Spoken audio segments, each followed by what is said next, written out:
Bersatulah Indonesia, jangan pernah terpecah belah. Walau kita berbeda, walau kita tak sama, Radio Republik Indonesia, kita Indonesia sesungguhnya.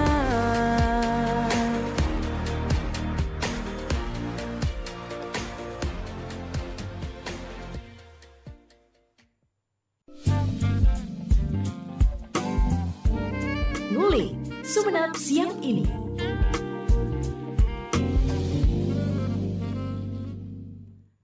Assalamualaikum warahmatullahi wabarakatuh. Selamat pagi menjelang siang pendengar setia RRI dimanapun Anda berada. Saya Gita Ayu menemani Anda di Ngulik edisi hari ini Senin 5 Agustus 2024. Pendengar, seperti biasa saya akan hadirkan topik dan narasumber menarik yang tentu saja memberikan referensi, informasi bagi kita semua, dan untuk Anda bisa mendengarkan siaran kami melalui FM 101,3 MHz AM 1098 kHz atau di YouTube channel kami RRI Sumeneb.net. Anda bisa juga mendownload RRI Digital atau masuk di website kami rri.go.id. Dan pendengar, sudah tersambung bersama Bapak Zainullah MPDI selaku dosen IAI Al-Khairat Pamekasan. Assalamualaikum Pak Zainul. Waalaikumsalam warahmatullahi wabarakatuh. Kabar baik hari ini Pak?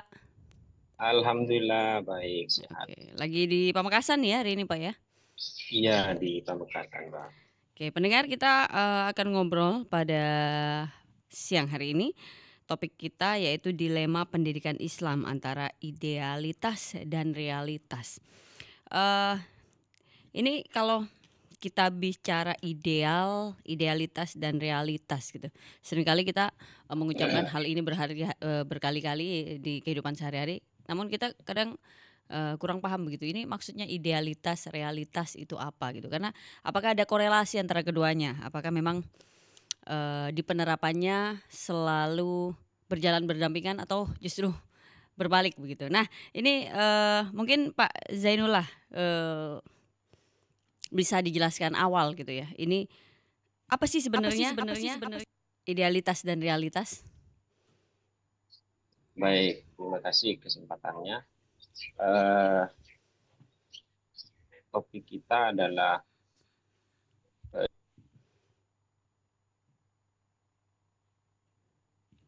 antara idealitas dan realitas. Yang dimaksudkan di dalam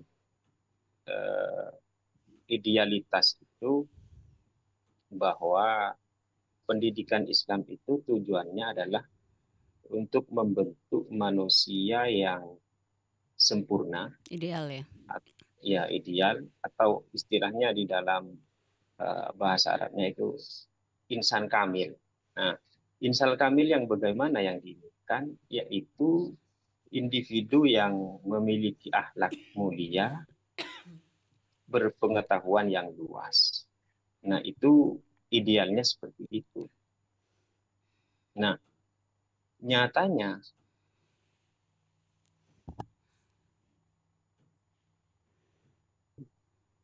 dengan berbagai macam tantangan untuk menuju pada ideal itu. Realitasnya ada banyak hal yang menjadi tidak tercapainya idealitas itu. Antara lain misalnya begini.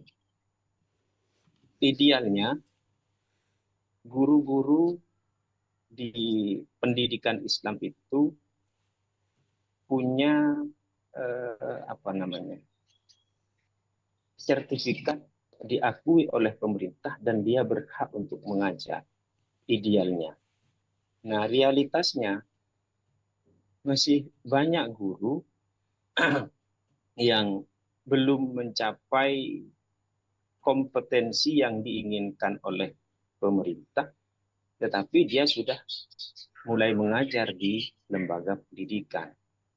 Sehingga kalau berkaca kepada idealitas itu, ya belum masuk kepada ideal. Kemudian ini contoh juga bagaimana idealnya misalnya di lembaga pendidikan Islam itu di kurikulum misalnya. Kurikulum hari ini kan kita dituntut lembaga pendidikan Islam itu untuk mengkolaborasikan, mengelaborasi di dalam implementasinya itu disesuaikan dengan kondisi hari ini, sesuai dengan kondisi zaman hari ini. Nyatanya masih banyak lembaga pendidikan Islam itu yang tidak merespon dengan perkembangan zaman. Nah, akibatnya apa? Ya banyak lulusannya tidak punya kecakapan, tidak punya kompetensi, sehingga tidak siap untuk bersaing di pasar, tidak siap untuk bersaing di dunia kerja.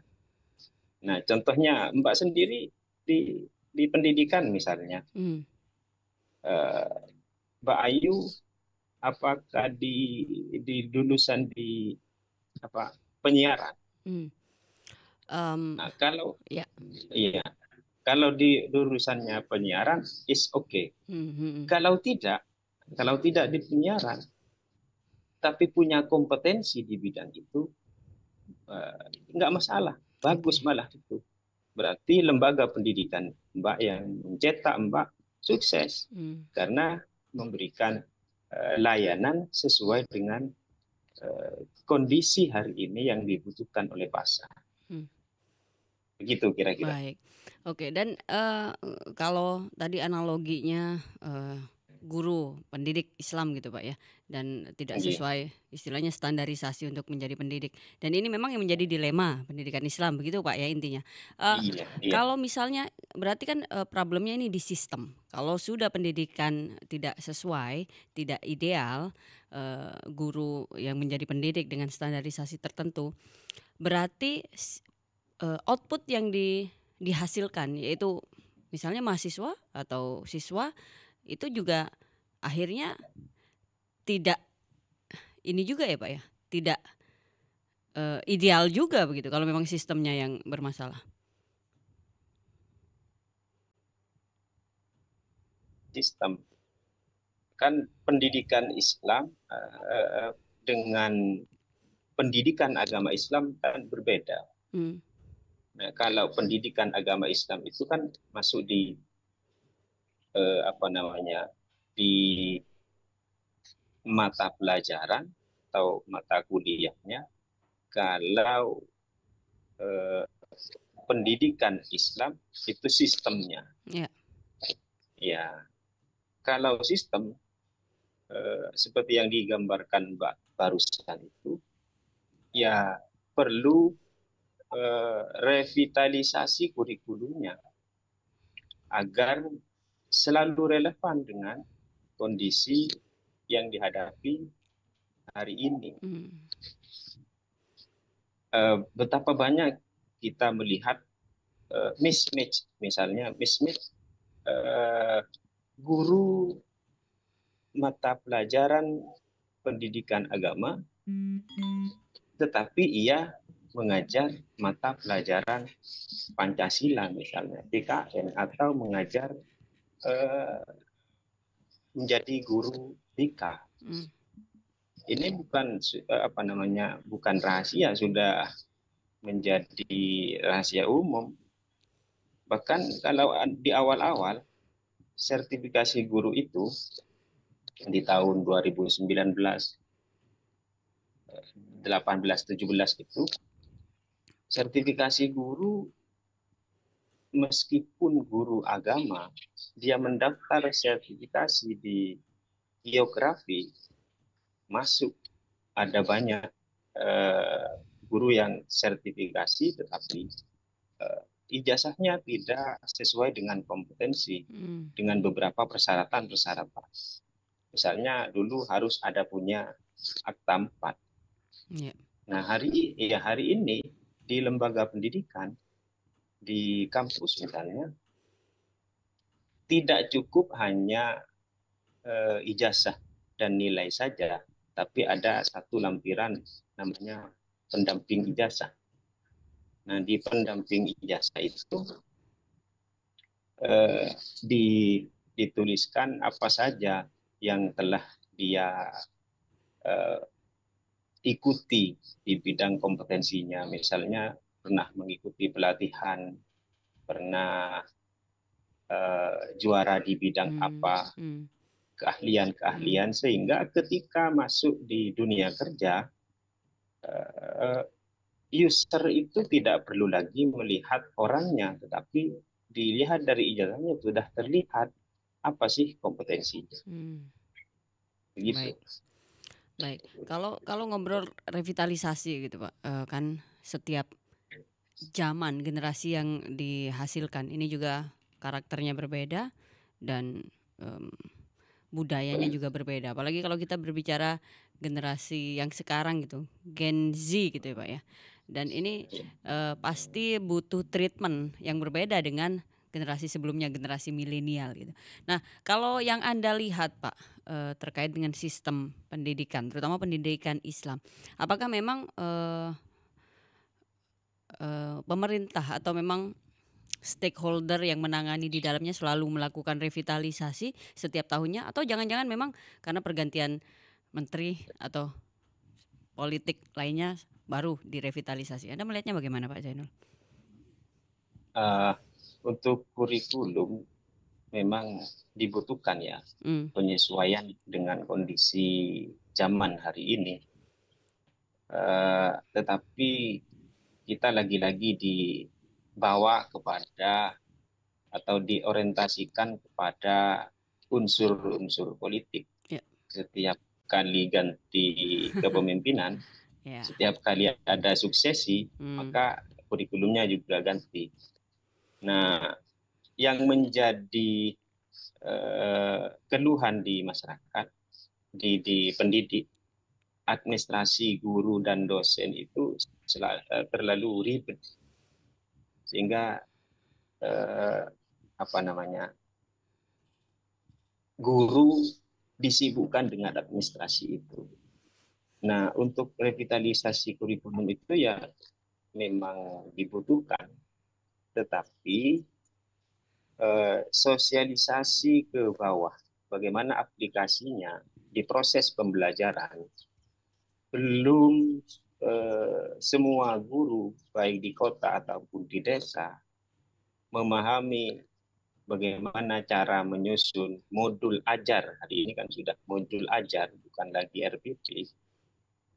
Tahu-tahu nanti misalnya di Oktober sudah berganti kepemimpinan, ganti lagi menterinya, berubah lagi istilahnya.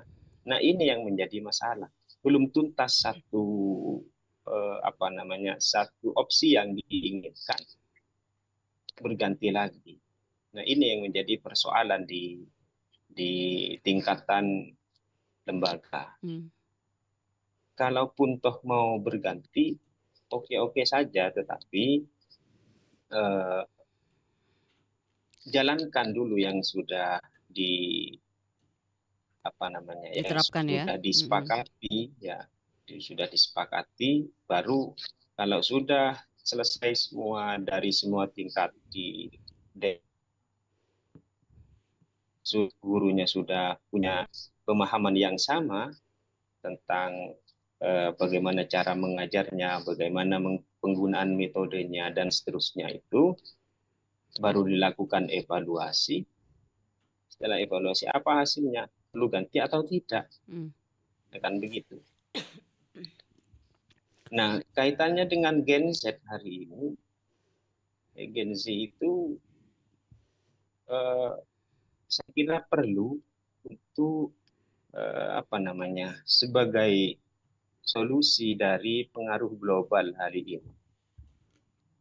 Karena pengaruh global hari ini sebagai tantangan untuk dunia pendidikan, maka perlu diperkuat karakter dan nilai-nilai lokal yang sejalan dengan sejalan dengan ajaran Islam. Apa upaya yang dilakukan? Ya, dalam hal ini dapat dilakukan peningkatan literasi digital, Pak. Perlu ada upaya untuk meningkatkan literasi digital dan kemampuan berpikir kritis siswa. Nah, yang diperlukan tidak hanya siswanya, tetapi guru-gurunya juga dilakukan apa istilahnya ya, workshop untuk peningkatan kapasitasnya. Karena tidak dipungkiri guru-guru di kalau melihat geografisnya di desa ini banyak hari ini yang tidak punya kemampuan literasi digital. Jangankan literasi digital seperti penggunaan media sosial sebagai media pembelajaran. Ada banyak guru yang hari ini masih belum mampu mengoperasikan Microsoft Word misalnya. Lebih banyak guru-guru yang tidak punya kemampuan di bidang itu. Baik.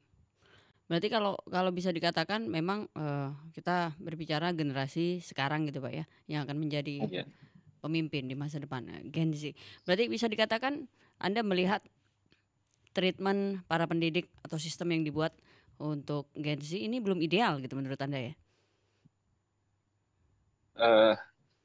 Sebetulnya konsepnya sudah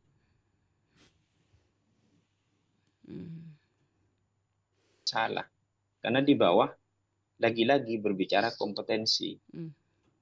Terutama kompetensi gurunya. Guru perlu dibekali. Guru, terutama lembaga pendidikannya, harus menyadari tentang kondisi hari ini. Dulu, waktu saya sekolah, kan kita tidak diperkenankan,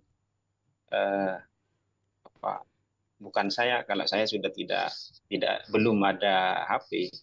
Nah, di tahun 2000-an ini misalnya guru membatasi siswa untuk membawa tablet, membawa HP ke dalam kelas. Padahal sesungguhnya itu sebagai media untuk proses belajar mengajar, sehingga di dalam kurikulum itu ini masuk kepada mengintegrasikan teknologi di dalam proses pembelajaran. Nah, hari ini kita membatasi penggunaan gadget, penggunaan tablet dan sejenisnya, dilarang untuk dibawa ke ruang kelas.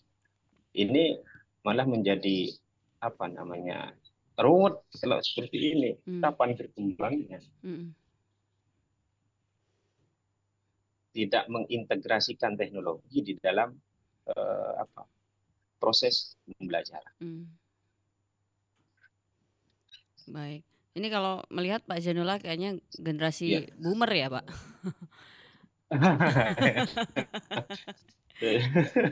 Saya sudah old. Oke. Tapi belum dimuseumkan Pak ya, belum ya? Tetapi kalau saya ngajar di kelas, di kampus, malah masih ada anak yang mahasiswa yang belum memahami teknologi hari ini.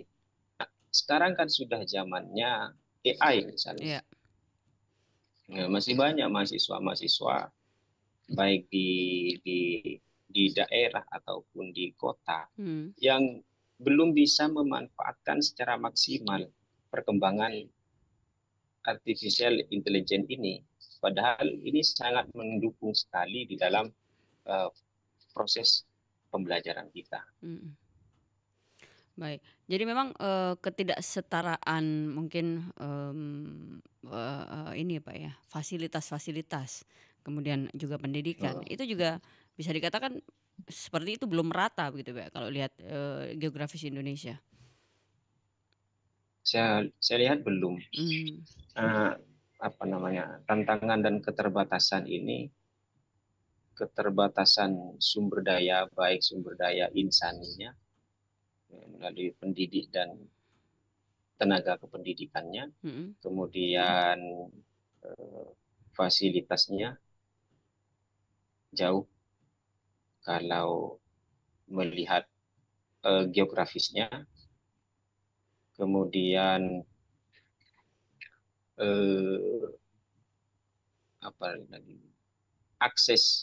keterbatasan akses materi antara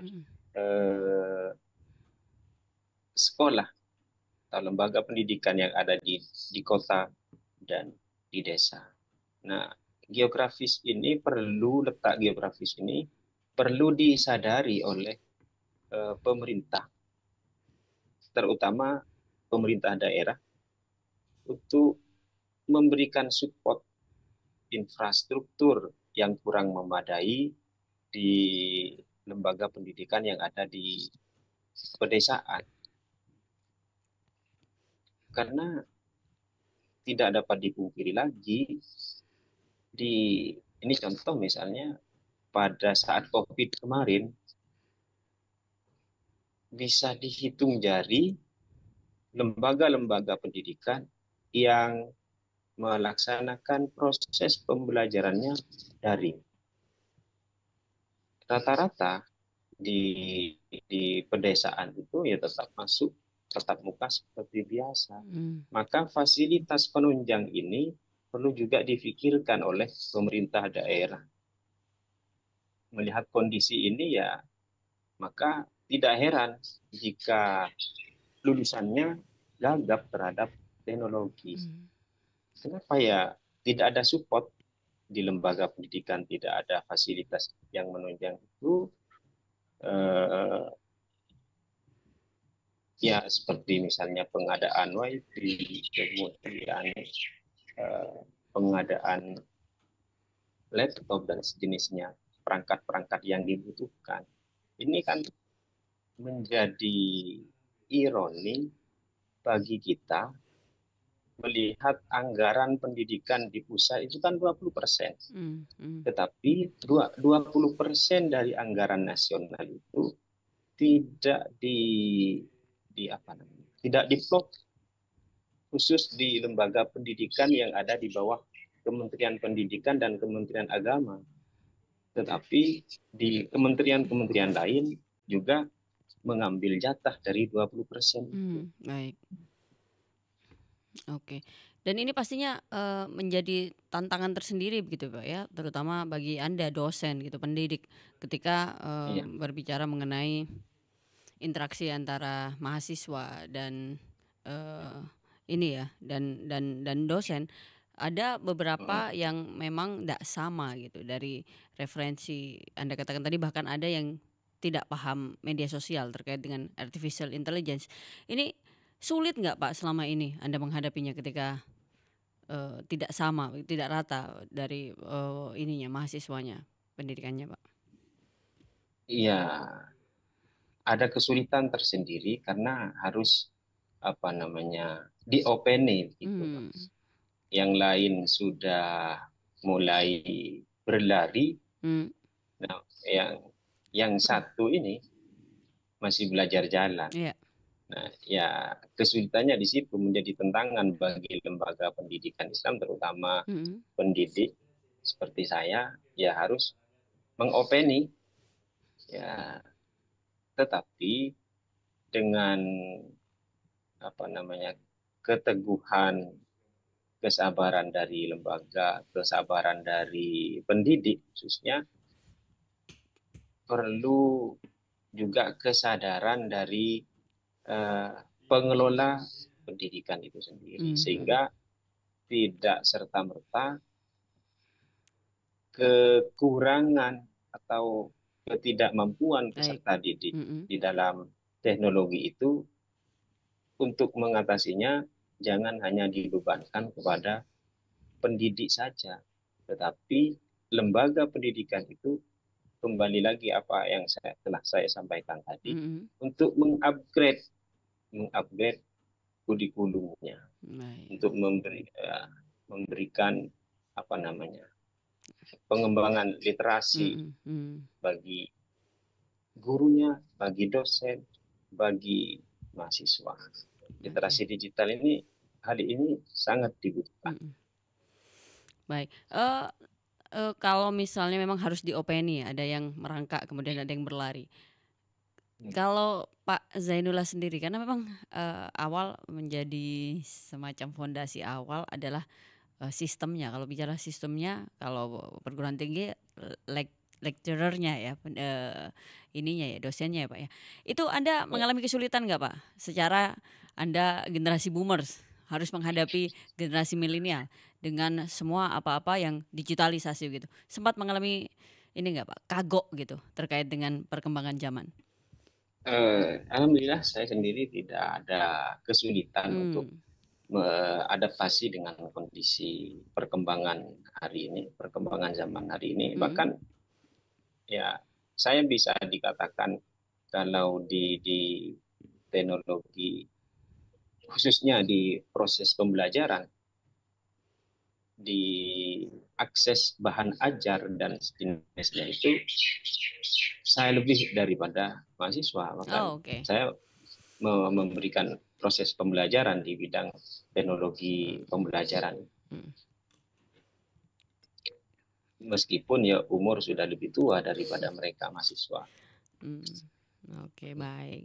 Jadi intinya ini Pak ya, kalau memang berbicara tentang sistem pendidikannya, berarti bagaimana guru ataupun dosen memang harusnya melampaui itu gitu Pak ya. Itu yang paling penting sekali gitu. Kalau bicara fondasinya, akarnya itu harus kuat dulu gitu. Baru outputnya mahasiswanya atau siswanya baru bisa menghasilkan generasi yang terbaik. Begitu intinya Pak Zainullah ya. Ya harus dimulai dari fondasi itu tadi. Nah, tidak kalah pentingnya juga penguatan nilai lokal, memperkuat identitas lokal. Melalui apa? Ya melalui pendidikan karakter. Karakter yang bagaimana? Yang sejalan dengan nilai-nilai Islam. Ini menjadi strategi untuk menghadapi pengaruh global yang sedang terjadi hari ini. Baik. Oke. Baik, Pak Zainullah, kalau berbicara mengenai program ke pemerintah yang bisa kita katakan ini ya progresif sekali begitu terkait dengan generasi emas nanti 2045, yang dimana Gen Z mulai di shaping begitu sedemikian rupa, dan ini pasti kita berharap ketika idealitas dari ide dari semacam ini ya, semacam akarnya, fondasinya sudah disiapkan sekarang untuk realitasnya di generasi emas. Kira-kira kalau Anda melihat seiring berjalannya waktu, sistem pendidikan yang dibangun, berhasil nggak Pak generasi emas?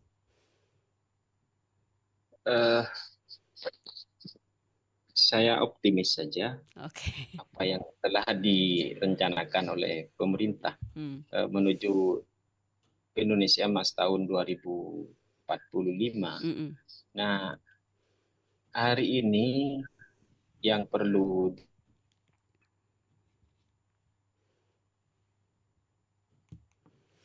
dibangun oleh pemerintah itu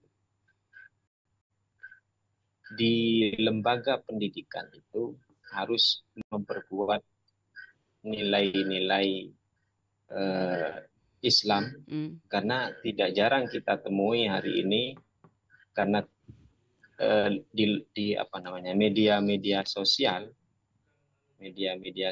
itu sudah menjadi media pembelajaran, sehingga apa yang dilihat oleh peserta didik di media sosial, terutama hari ini TikTok, ini sangat berpengaruh terhadap pola pikir peserta didik kita. Program-program yang dicanangkan itu harus menekankan pada nilai-nilai toleransi, nilai-nilai kebangsaan, nilai keragaman.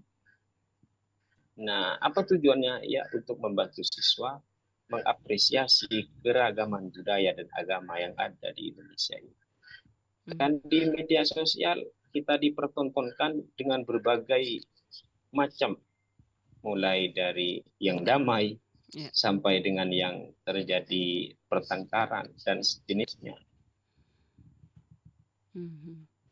Baik, ini memang diferensiasi kedepannya kayaknya lebih ini Pak ya, lebih berwarna gitu, lebih multi gitu. Iya, lebih kompleks lagi. Ya, pastinya seperti itu.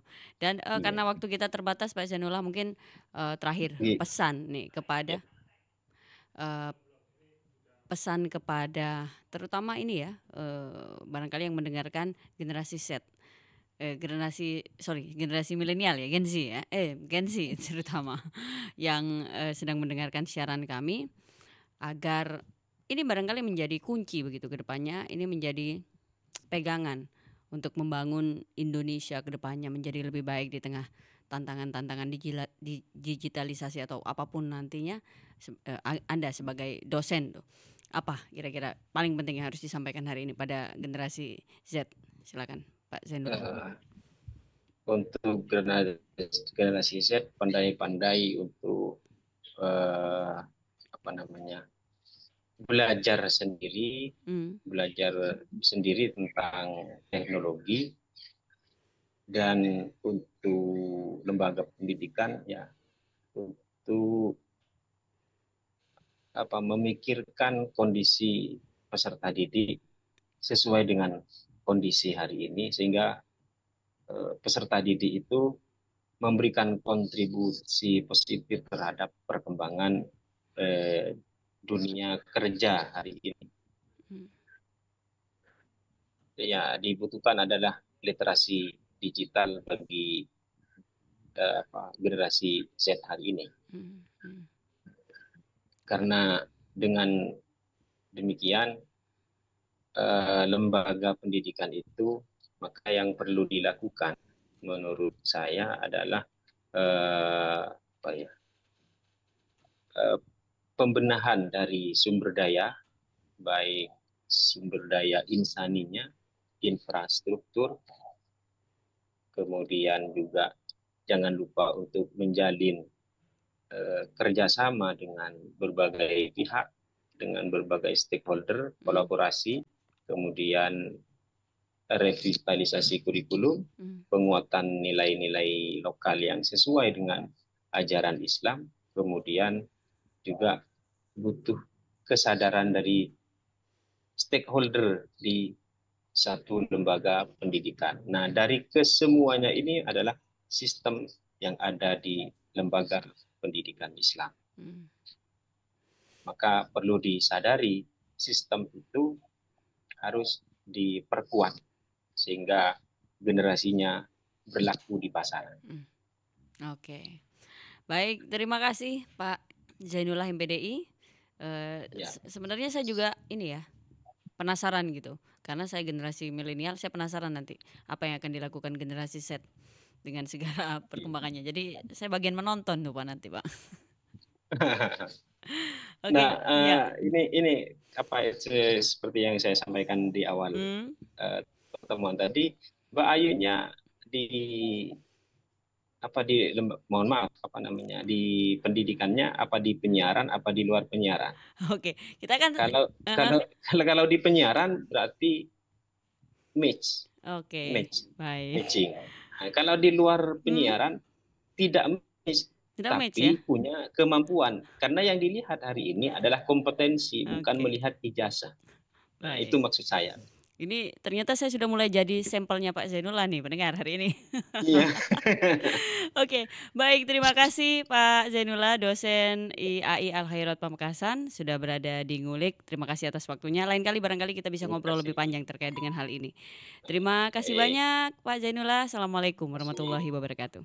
Waalaikumsalam warahmatullahi wabarakatuh. Baik pendengar, tentu sudah kebersamaan kami di Ngulik. Sampai jumpa.